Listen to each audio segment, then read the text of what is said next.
1481 খ্রিস্টাব্দের 5ই এপ্রিল।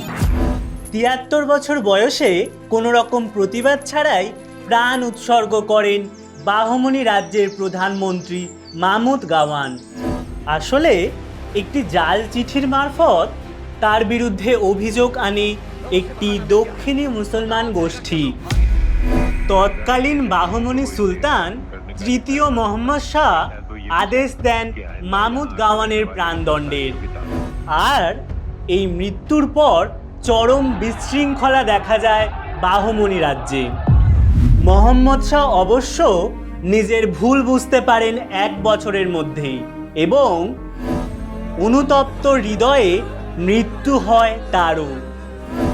এরপর তার অদক্ষ নাবালক পুত্র মাহমুদ শাহ সিংহাসনে বসলেও অভিজাতদের দ্বন্দ্বের জন্য তিনি রাজ্যের দায়িত্ব তুলে দেন জনৈক তুর্কি অভিজাত কাশিম বারিদের হাতে। কিন্তু কাশিমের কর্তৃত্ব মানতে চাননি কেউই। ফলে একে একে স্বাধীনতা ঘোষণা করতে থাকেন প্রাদেশিক গভর্নররা। ভাঙন ঘটে বাহমনি রাজ্যের। এই ভাঙনের ফলে কোন কোন বংশের উত্থান ঘটে বাহমনি রাজ্যের ধ্বংসাবশেষের ওপর? দাক্ষিণাত্যের ইতিহাসেই বা এর গুরুত্ব ঠিক কতখানি, সে সবই আলোচনা করব আজকের ক্লাসে।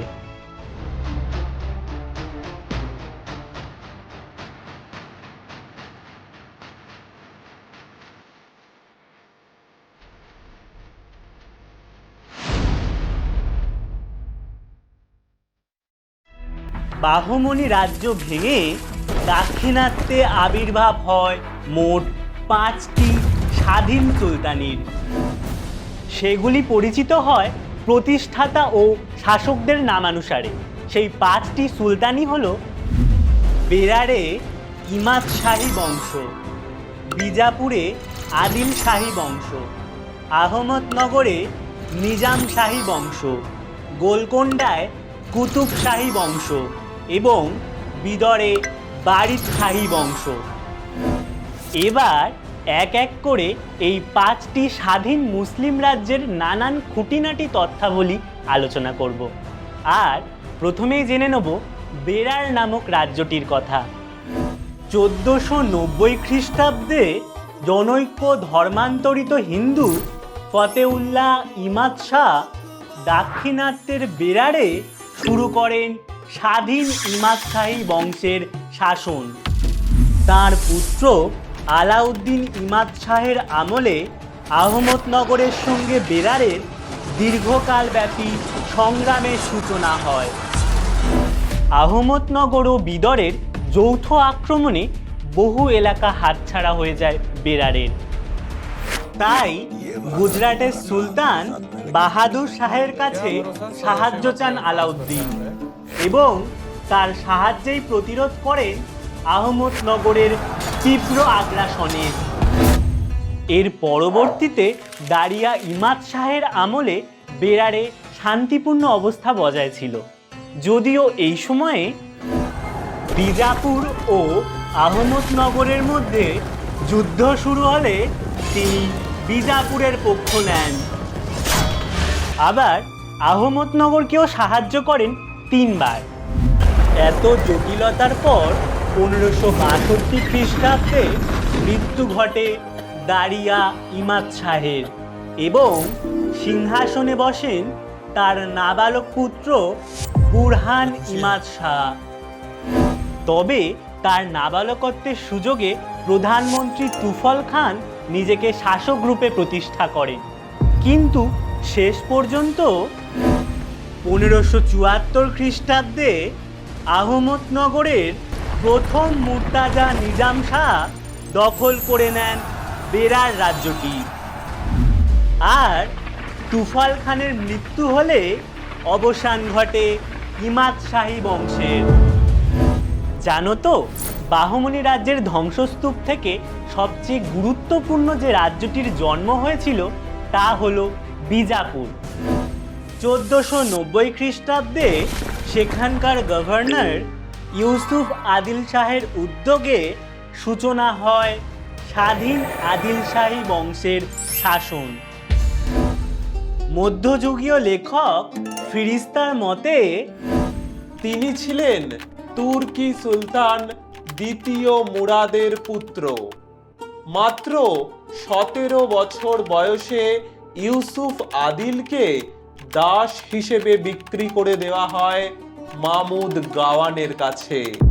নিজের প্রতিভা ও দক্ষতা বলে তিনি অর্জন করেন বিজাপুরের গভর্নর পদ। আর শাসক হিসেবেও আদিল শাহ ছিলেন যথেষ্ট ন্যায়পরায়ণ, ধর্মনিরপেক্ষ ও কর্তব্যপরায়ণ। এমনকি তার রাজসভাতেও এসেছিলেন দেশ বিদেশের বহু জ্ঞানীগুণী ব্যক্তিবর্গ। ওনার মৃত্যু হলে যারা একের পর এক বিজাপুরের সিংহাসন অলঙ্কৃত করেছিলেন তারা হলেন ইসমাইল আদিল শাহ, তার পুত্র মল্লু, মল্লুর ভাই প্রথম ইব্রাহিম আদিল শাহ, তার পুত্র প্রথম আলী আদিল শাহ প্রমুখ। জানা যায় যে 1686 খ্রিস্টাব্দে সম্রাট ঔরঙ্গজেবের আমলে মুঘল সাম্রাজ্যের অন্তর্ভুক্ত হয়ে যায় বিজাপুর। এবার বলবো আরেকটি স্বাধীন সুলতানি আহমদনগরের কথা। 1490 খ্রিস্টাব্দ নিজাম উল মুলক বাহারির পুত্র মালিক আহমদ নিজাম শাহ প্রতিষ্ঠা করেন স্বাধীন আহমদনগরের। শুরু হয় নিজামশাহী বংশের শাসন। 1499 খ্রিস্টাব্দে তিনি জয় করেন দৌলতাবাদ নগরী এবং আহমদনগরের ভিত আরও মজবুত করেন। তার মৃত্যু হলে সিংহাসনের অধিকারী হন ওনারই পুত্র প্রথম বুরহান নিজাম শাহ। 1550 খ্রিস্টাব্দে তিনি মিত্রতা করেন বিজয়নগরের সঙ্গে এবং আক্রমণ করেন বিজাপুর রাজ্যে। যদিও পরবর্তীতে তার পুত্র প্রথম হুসেন নিজাম শাহ আবার বিজয়নগর বিরোধী মুসলিম রাষ্ট্রজোটে যোগ দিয়েছিলেন। এখানে একটা ইন্টারেস্টিং তথ্য জানাই তোমাদের, জানো তো 1565 খ্রিস্টাব্দে হুসেন নিজাম শাহের পুত্র প্রথম মুর্তাজা নিজাম শাহ ছিলেন শাসক হিসেবে সম্পূর্ণ অদক্ষ ও অযোগ্য। তাই 1588 খ্রিস্টাব্দে তাকে পুড়িয়ে হত্যা করে সিংহাসনে বসেন তারই পুত্র দ্বিতীয় হুসেন নিজাম শাহ। এরপরেই রাজপরিবারের অন্তর্দ্বন্দ্ব ও রাজ্যের বিশৃঙ্খল পরিস্থিতি প্রকট হয়ে ওঠে। এক সময়ে বাহমনির সিংহাসনে বাহাদুর নিজাম শাহের অস্তিত্ব টিকিয়ে রাখতে মুঘলদের সঙ্গে সংঘর্ষে লিপ্ত হন স্বয়ং চাঁদ বিবি।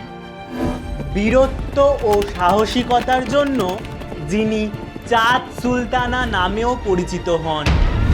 তবে শেষ পর্যন্ত 1636 খ্রিস্টাব্দে আহমদনগরকে মুঘল সাম্রাজ্যের অন্তর্ভুক্ত করে নেন সম্রাট শাহজাহান।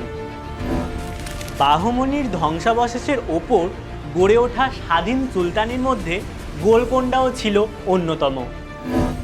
প্রাচীন হিন্দু রাজ্য ওয়ারাঙ্গল বাহমনি রাজ্যের দখলে এসেছিল 1424 খ্রিস্টাব্দে। এখানেই কুলি কুতুব উল মুলক বা কুলি কুতুব শাহ প্রতিষ্ঠা করেন স্বাধীন কুতুবশাহী বংশের শাসন। 1543 খ্রিস্টাব্দে কুলি শাহকে হত্যা করে সিংহাসনে বসেন তারই পুত্র জামশিদ। তার ভাই ইব্রাহিম এর পরেই সিংহাসনে বসেন ও মুসলিম রাষ্ট্রজোটে যোগ দিয়ে অংশ নেন কালিকোটার যুদ্ধে। এটিও পরবর্তীতে মুঘল শাসনের অন্তর্ভুক্ত হয়ে গিয়েছিল। ক্ষমতাধর মুঘলরা লুপ্ত করে দেয় গোলকোন্ডার স্বাধীন অস্তিত্ব। এখানকার পঞ্চম স্বাধীন মুসলিম রাজ্যটি ছিল বিদর। আনুমানিক 1526 বা মতান্তরে 1527 খ্রিস্টাব্দে আমির আলী বারিদের উদ্যোগে বিদরেই শুরু হয় বারিদ শাহী বংশের শাসন। এনার পরে সিংহাসনে বসেন প্রথম আলী বারিদ, যিনি প্রথমবার শাহ উপাধি নেন। এরপর ইব্রাহিম বারিদ শাহ, কাসিম বারিদ শাহ প্রমুখ সিংহাসনে বসলেও 1619 খ্রিস্টাব্দে বিজাপুরের কাছে পরাজিত হয়ে নিজের স্বাধীন অস্তিত্ব হারায় বিদর। চলে এসেছি ক্লাসের একেবারে শেষ প্রান্তে। তবে শেষ করার আগে এটুকু বলতেই হয় যে এই মুসলিম রাজ্যগুলি দীর্ঘদিন নিজেদের মধ্যে নিরন্তর সংগ্রামে লিপ্ত ছিল। যুদ্ধ ও আগ্রাসী নীতির ফলে অপচয় হতে থাকে তাদের বিপুল সম্পদ ও শক্তি।